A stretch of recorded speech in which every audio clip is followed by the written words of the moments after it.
Hello everybody, this is Joseph Propati, and in this video today I'm going to be covering my game Micro Baseball, the card game.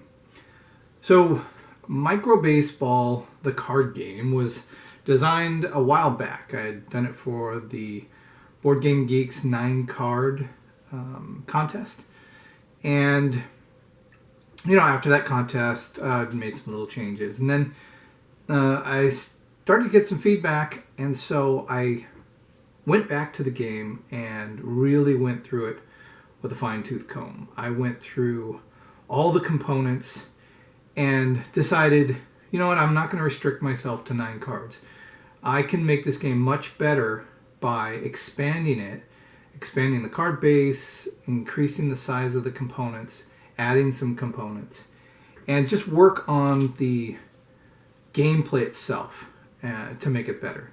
So that's what I've done. So like I said, in this game in this video, I'm gonna show you the game, show you the components and the setup, and then just kind of cover the rules of play. And then what I'll do is I'm gonna do another video that will do a gameplay to show how it works. So that's what we're gonna do. I'm going to just cover everything in this video, and then I'll show you actually how the game plays.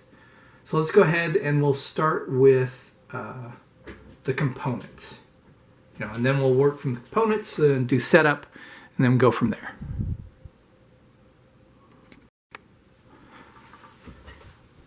Okay, so we're going to talk about the components for Micro Baseball, the card game. So here we have the rules. What I want to do, and I want to explain, is Micro Baseball, it's a 1 or 2 player game. I'm going to focus on the 2-player game aspect of it. I'm still working on the 1-player part because, an AI bot, and, I'm going to do all that. But right now, when you go to Board Game Geek, where you can find the rules and all the components, it focuses right now just on 2-player.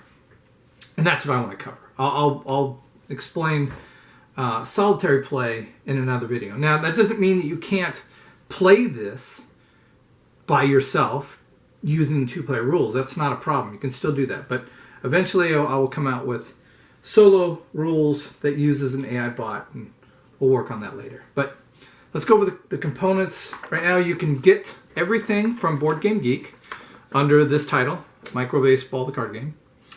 And you have your rules that you can print out. This is the Stadium game board. Looks like I gotta fix something. I'm not sure what happened there. So we have the Stadium. We have our score sheet for the 2-player. Then we have our actual component pieces, dice and stuff. And let me pop these out. I'll explain where all of them go. We have these 4 black cubes. These are the batters for the team that's up to bat. Right?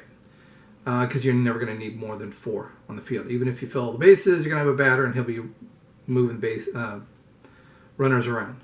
Then we have this green cube. This marks off your swing power. The white, yellow, and blue, those are for score. The white one we use for what inning you're at, and if it's at the top of the inning or the bottom, always going to start at the top of the inning, first inning. And then these will be marked for the score. So you'll just move this along as you earn runs. So right now we'll just kind of keep it off to the side. Then we have the red cube. That is going to represent outs. So you move here when you got 1 out, 2 outs, and once you get 3, you're going to go to the either bottom or the top of that inning. The dice. So there's a number of dice. The 4 colored dice. These are the pitching dice. These are the batter rolling to see if they can correct their swing up to what that pitch is. They're basically, the batter is trying to understand what pitch is coming out and how he can adjust his swing to that pitch. And this is an initial roll that you'll do with these 4 to see how well you figured out what pitch was coming out immediately.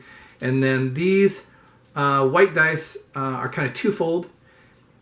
One, they act as fielders for the pitching player once there's a hit. And they also are used to adjust these pitching dice. And again, I will explain that. Then we have our cards. These are the only cards in the game.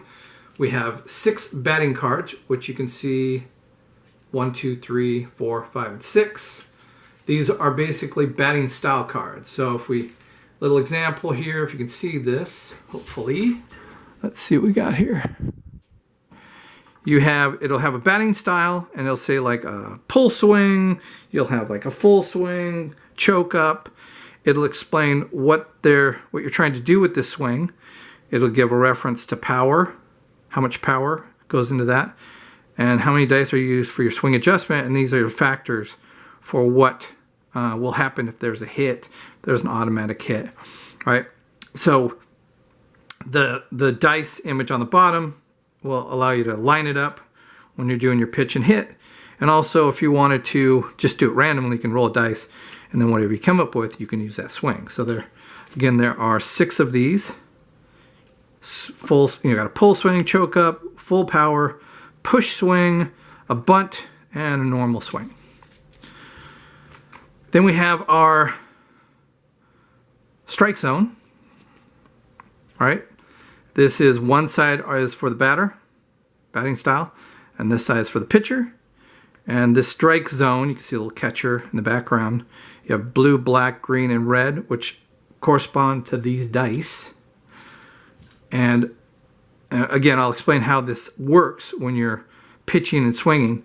But your swing dice will end up on this strike zone, which has an inner and an outer, and then you have these on the boundaries. So this is used for when you're pitching and swinging, and that's your strike zone. And then we have our 3 groups of pitching cards. Now, they're A, B, and C, so we'll just kind of talk about A. We have like off-speed pitch, knuckleball, fastball, curveball, slider, and sinker. These will be out of Group A. Same thing, they all have a dice image on the bottom for 1 through 6. Each group has 6 pitching styles. And then you also see that there's different images for how the 4 dice lay out. And the way that is once the pitcher decides on his pitch, the batter will do an initial roll with the 4 dice. If they match up completely, there's a specific type of hit, an automatic hit that they'll get. Could be homer, triple, single, double. But then if they don't match these initially, then you have adjustments to get it close to. And then you have it hit the ball, it's an automatic out, things like that. And I will explain those later. But all these pitching styles have a different set for the 4 initial dice. Again, we have B, palm ball, screwball, changeup, fork ball, knuckle curve, and split finger. And then for C, we've got fork curve, spitball, low outside, riser, high inside, and knuckle sinker. That's for pitcher C. Same thing, you got 6 cards. And what the pitcher will do is, before the game, or for each inning, but normally before the game, you're going to pick your group, and then you normally will stay with that for the whole game. You can kind of change up the level of play by mixing up the groups or just picking a different group as each inning goes. So those are your pitching cards. And that's literally all the components that you see. Everything you see here is what makes up the game Micro Baseball. And again, let me give you a little synopsis of what Micro Baseball is. Micro Baseball is a micro version of the game of baseball using dice, tokens, and 9 cards. Again, I've expanded that. As a pitcher, you get to choose from 6 different pitches to throw out the batter. As a batter, you get to choose from 6 different batting styles. And there are 4 colored dice to prepare the pitch. And then based on the swing determination, you get to determine how the dice will be used to adjust that to that pitch. So you have power. And then when there's a hit, you'll have a player, the pitcher, pitching side, will set up his fielders. You initially have 6 fielders, and you have 4 zones with 6 areas. So you'll have the outfield, the midfield, infield, and home plate. And you can set dice in these areas. Now you're limited So you want to be careful where you put these at, right? But you also could have up to 2 more of these initial dice if they don't match up to the pitch dice. Again, I'll explain that. So at a max, the pitcher could have 8 fielders to help with fielding. Because when the batter makes a hit, he's going to determine where it hits to, and then if there's a field there to make the out, or to prevent from having extra bases. So that's what the stadium would be used for. It tracks the power. And then this power chart, so when a batter makes a swing and he puts power to it, let's say he uses, it's 2d6 and he gets a 9, that means this hit is going to be in this midfield. If he was able to use 3 dice and he got a 13 or 14, that means it's in the outfield. If it was a bunt or something close, it could be in the gray area, and it could be at home plate. And then you have also this dark green is in the infield. So he gets in the infield, let's say he gets a hit, it's a 7, so it's in the infield. He rolls a d6 for the zone. If he got a 2, you have infield zone 2, then that fielder would make the out. If it was infield zone 3, then he's got an open field and there's no one here. So he might get extra bases. That's how the field is used. And we have, again, if you throw an 18 or higher, sometimes you get bonuses, then the batter hit a home run. So that's how that cube will be worked in. And again, I won't explain all these when I go over gameplay, but this is all your initial components. And then let's go through real quick the setup. Okay, I'm going to cover setup for micro baseball. So we have our stadium card out. We put our scorecard. Now for a 2-player game, you would have a pitching side, the player sitting on this side for pitching, and then batting side player, so they'd be facing each other, and then you would have your strike zone in the middle. So pitcher card would be this side facing this player, and then batting card would be on this side facing the batting player. So we're going to set up the scorecard. We're going to be top of the inning, right? And then we have these off for yellow player and the blue player to keep track of their score. We'll just leave our green cube off to the side. Let's put 3 of those players, and we have 1 batter. You could have a left-hander or right-hander, completely up to you. We have no outs, so we're going to put that in the blank spot.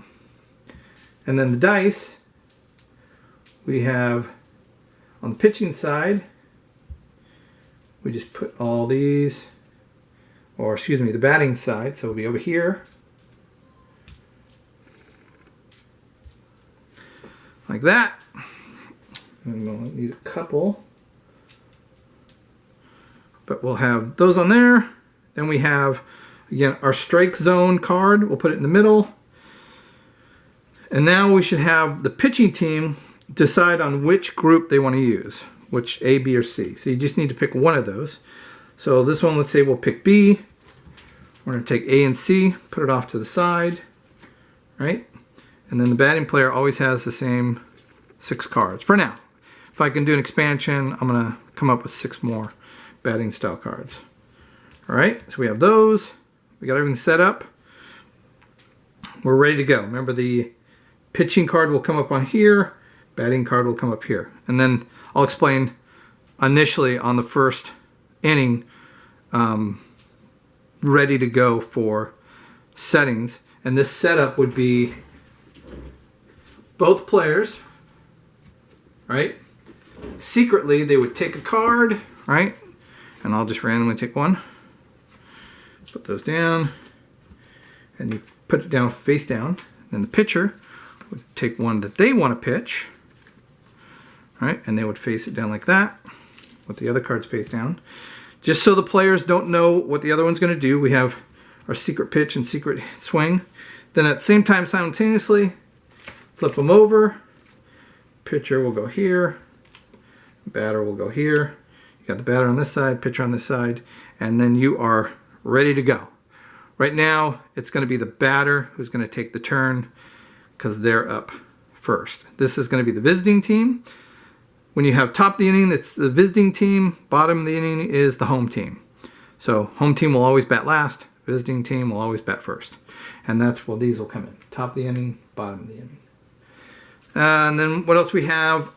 Since we're ready to go, let's go and I'll show the rules for an inning and how it works.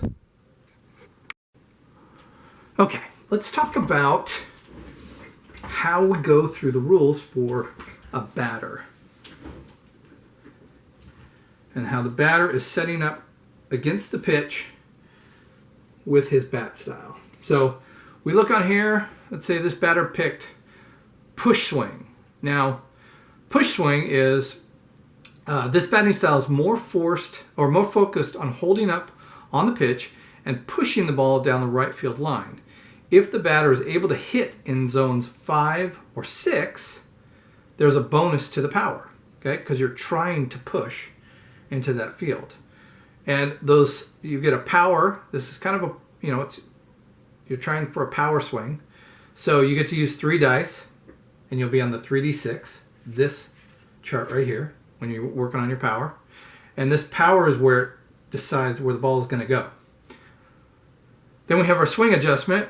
Swing adjustment is 2d6, and I'll show how those affect how you're rolling for the pitch. And then if an automatic hit, which means you automatically get either all these in here or you can adjust them to get inside. If an automatic hit or the batter makes contact when rolling for the zones, a 5 adds a +1 to the power, and a 6, zone 6, adds a 2 to the power roll. Now, if you do this batting style consecutively, so if I do it this batter and then the next batter I want to use the same style, consecutive at-bats with this batting style subtracts those bonuses instead.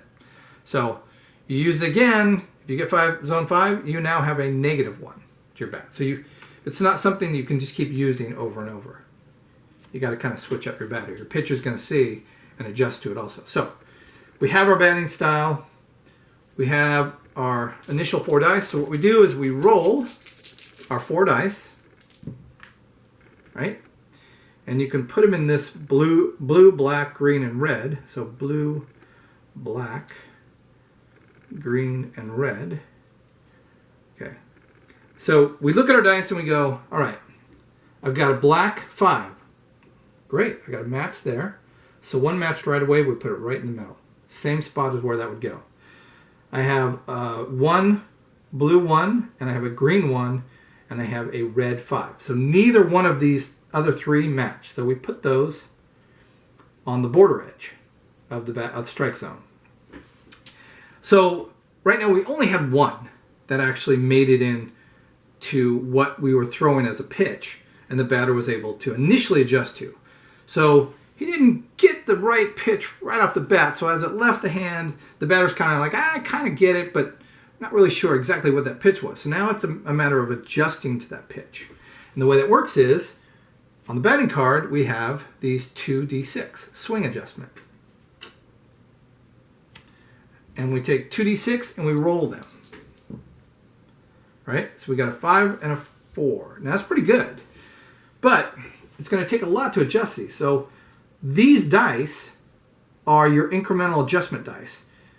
You have to change these perimeter dice, these ones on the outer edge, the border, up to what these were. So I need this 1 to become a 3. I need this 5 to become a 2, and I need this 1 to become a 4. And the only way you do that is by adjusting incrementally from these adjustment dice. And when you add or subtract to increase or decrease these dice, you take it from these dice.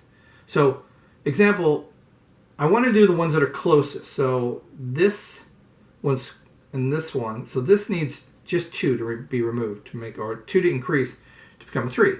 So what we do is we will take one of these dice and we will drop this to a 3, and we will increase this to a 3.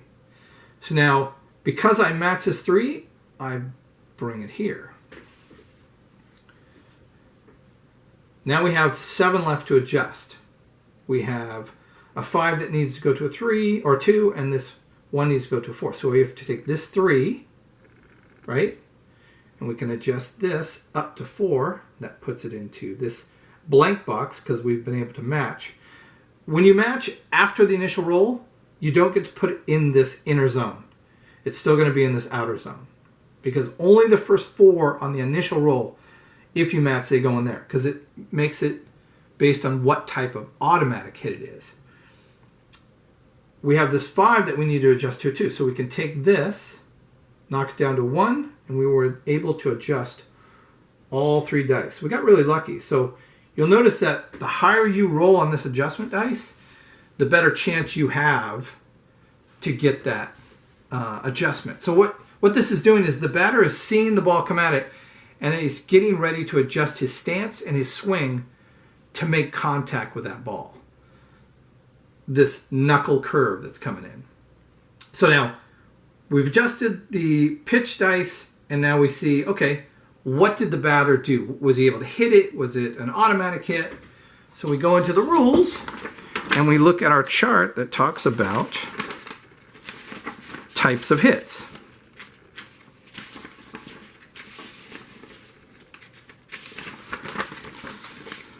So here we have types of hits. Now, the initial automatic hits will be based on getting those 4 right off the bat and then or adjusting dice to it.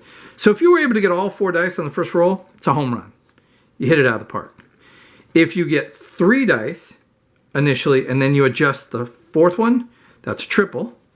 If you were able to get 2 in initially and then you adjust 2, that's a double. And then what we got on this one is we had 1 that matched, and then we adjusted the other 3, and that's an automatic hit single. So we don't need to do any fielding on an automatic hit. We just know batter goes first, and we go to our next batter. All right, so that one was an automatic hit. Now we'll see what happens if we get just a hit. All right, so we go to the next. We take up our cards. All right. Let me get my batter cards. Okay. So they would go through and they'd say again, all right, batter's going to pick his card. All right, put it on down. Pitcher's going to pitch his pitch. And we'll pick this one. And then simultaneously turn it over. We've got a fork ball, right? And we have full power. Now full power is, this batting style is more focused on solid swing with as much power as possible. Due to the power of the swing, the batter will get less swing adjustment than other batting styles. So this one is a 4d6, but you take the best 3. And then you only get 1d6 for your adjustment. Also, based on the type of pitch, it could also affect the swing adjustment. So we put that here. Right? So we got, and because we didn't use this swing on the last hit, it's because it was an automatic hit and it told you exactly what it was, as a single. So we're going to roll our initial 4 dice. All right. So we put our dice in our matching locations like this. Then we take a look at the initial. So, that's good. We got an initial 2. So we put that in there in the inner. 5 didn't match, or we only got to roll to 4. We got a 1, and we needed a 6. So same kind of thing. May just be a single. We got to adjust. Problem is, since you're trying a full swing, you only get 1 swing adjustment. Now, there are some parameters here. If pitch is a fastball, nope. You add 2 more swing adjustment dice. If the pitch is an off speed or knuckle, it's fork ball, nope. No swing dice adjustment. Any other pitch, and you receive 1 extra swing adjustment dice. So we start with 1, we get a second one. So we will get 2 dice again, right? Now the batter is going to roll his dice. Not bad, 6 and a 3. So we matched 1, so let's see if we can get this 2. That shouldn't be a problem. All right, this goes to 5. Takes that blank. We need that to come up 4, so we're going to have to go down to 2. This makes it a 5. And this one's not so bad, we just need 1. So, lucked out. And again, we were able to adjust, so got a single. Let's go next batter. All right, we'll do another one. I'm going to pick a pitch, right, and a hit. So we secretly, let's see here. Let's do this one. And let's do a change up. Flip them over. All right. Normal swing. This batting style is more focused on making a normal fluid swing. You focus on making contact with the ball to the inner or midfield. Power is not your focus here. So you get 2d6 plus 2 for power. You're kind of focused in this d6, 2d6. And then 2d6 to swing adjustment. If the batter makes contact with the ball and it lands in the outfield, meaning a 12 plus, there's no chance for an infielder to make the out and the batter gets an extra base. Each consecutive at bat using normal gives a -2 to adjustment. So just be aware. Don't keep using this one right after each other. So we will roll our 4 dice, see if we can get them right off the bat. So we got a 3, 4, 6, and a 1. So not a lot to adjust here. We didn't match anything except for the 3, so we did get an initial 3. And these all start at the border. Right, so then we'll do our 2. 6 and 1 now. Good roll. You'll notice that doing a swing adjustment, you really want a high number. So we use 1 here. Brings it to 2. We got it here. This needs 2. Bring that down to 4. This is now adjusted. Now this one's tough. We don't have enough. So going down 4 makes this a 2. Now because it's a 2, it didn't make it into a solid automatic hit. Now it's just basically a hit. So the batter hit the ball. Problem is, now the fielder gets a chance to make the play. And because it wasn't used in this, the fielder gets to use this one. So now we're going into hitting the ball, and we look at what our power range was. Again, it was 2d6 plus 2. So first things first, we're going to roll what the power is. Well, not yet. First, because that will tell where the ball's at. So we want to adjust where the field is on. All right. Now we know that a majority is going to be either infield, midfield, maybe outfield, but it's very slim. So then we're going to focus a lot of these on the infield. All right. Let's do some coverage like this. All right. And we'll have 1 here at the catcher. All right. So we have no outs yet. Now we will roll. We have 2d6 plus 2. So let's roll for the power. You're going to go on the 2d6 chart. Roll to 5, but we get plus 2, so it's 5, 6, 7. 7 is in the infield, in this dark green. We got 3 fielders in here, but we have some good backup. So no matter what, unless you get in the outfield, more than likely, it's just going to be either an out or first, right? But it will advance the base runners. So what we need to do now is, now that we know it's a 7 and it's in the infield, we're going to roll 1 more to see what zone it's in. Roll a 3, and we got nobody was in the infield, so isn't an automatic out to first, but nothing else gets stopped, and we're going to get a 1 out coming here at second because it got a base runner that's close by. So we have this one's going to advance. This one's going to get out because the play is made at second. It's a forced out. And then we got a first. So we got 1 out. This guy goes back in the dugout. And like I said, if it was here, let's say we had nobody on and we had it right to the infield, it's just going to be an out. If we have it hit into the infield with a gap, right? If there was nobody behind, well, then nobody's going to get out. It's just going to be advanced bases. So the reason we had someone was because we had someone in the midfield, and The numbers don't matter right now. Don't worry about that. You just want to have placement of the dice to make the plays. Okay?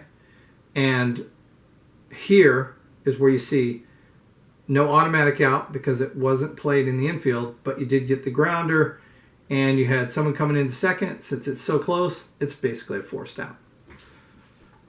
So we got one out, and that's what happens with that batting. And then this goes back over pitching. And then we get another batter. So again, all the baseball rules apply to the game. So if you don't know any of the rules, kind of brush up on simple batting rules. You got first base, second base, third base, home. You've got home runs. You got infield. You have these forced plays that you can make based on where the fielders are at. And once you get 3 outs, these will switch. This will now become the pitching team, and this will become the batting team. And you have this setup where visitors home, and it goes back and forth.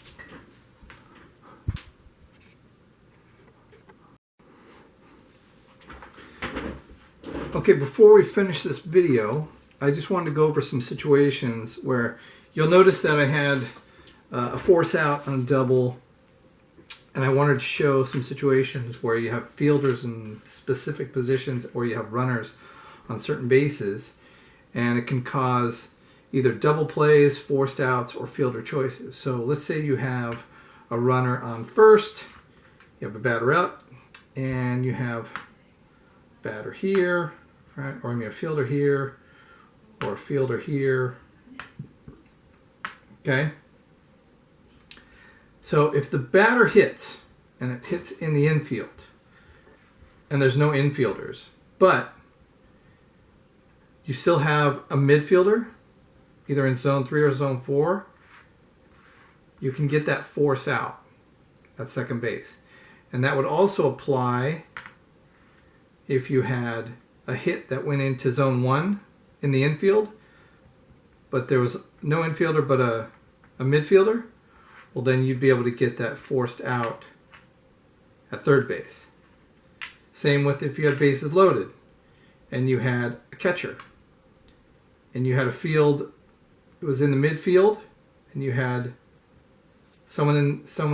nobody in the infield but someone in the midfield. Well, you wouldn't be able to get this runner coming to third, but he could throw into home and get that forced out, which is a better situation because now you're saving a run. You can also get double plays where if you have a fielder in zone 6 in the midfield and you get a ball, you have, let's say you've got man on first, hit to the infield, but you have someone in midfield. Well, as long as he has this ball here and you have someone, right, you can get the out at first, and then this first baseman will get the out, or the out at second and the out at first, so you get a double play. Kind of the same thing where if you have a midfielder, right, ball's hit to the midfield, he can touch here, and if there's either someone in zone 3 or zone 4, well then he can get this out and this out. Double play. We also have situations where you have bases loaded, right? And you have a fielder's choice where you have no one in the infield, but you have someone in the midfield. He can, instead of throwing to first, if there's 2 outs, you can throw anywhere. He could throw, right, second base as long as there's a fielder here in zone 4. He could throw to first base as long as you got someone in zone 6. If there was someone in zone 1, he could throw to third base. And then if you had a catcher, that midfielder can throw here. So you only need 1 out because you got 2 outs. You just need that third out. He's got all these choices. When they call fielder's choice, he can throw to any base to get that 1 out. Sometimes you can have doubles where you have a batter, you have someone catching. You could get a ball hit to infield, but there's a midfielder where he can get this force out and then throw home and get this out. so that way you'd have only runners on second and first.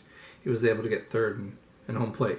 Now you could have situations where if you get this out first, well then this is not a force out at home. So, but then it would produce a pickle situation. Well, we're not going to go into that. That's just extended baseball rules.